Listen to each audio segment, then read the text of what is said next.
Psalm 140, ein Meisterstück, ein Gesang vom David. Du, hol mich weg und tu mich verstecken vor bösen, gewalttätigen Menschen.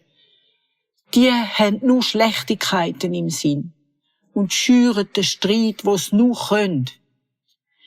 Sie wetzen die Zunge wie Schlangen und hinter den Lippen ist Gift.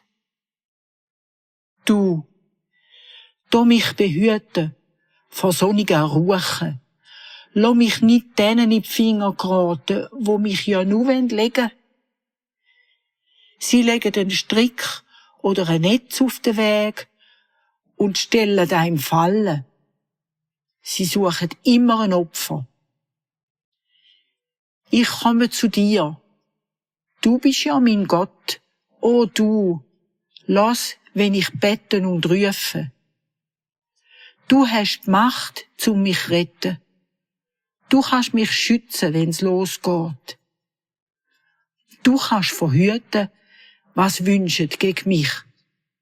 Lass ihre Pläne nicht geraten. Dann wachsen der Kamme nicht zu hoch oben aussen. Und ihre Schlechtigkeit fliegt zurück auf sie selber. Dann regnet's feurige Kohlen aufs Abe. Sie fallen ins Loch und bleiben drin stecken.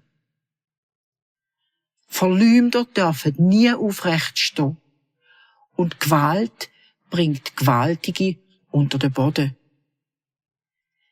Ich weiss, dass er die Sache der Schwachen selber an die Hand nimmt und ihnen Recht schafft. Dann dürfen Gerechte dir danken, Aufrechte in deiner Nähe sein.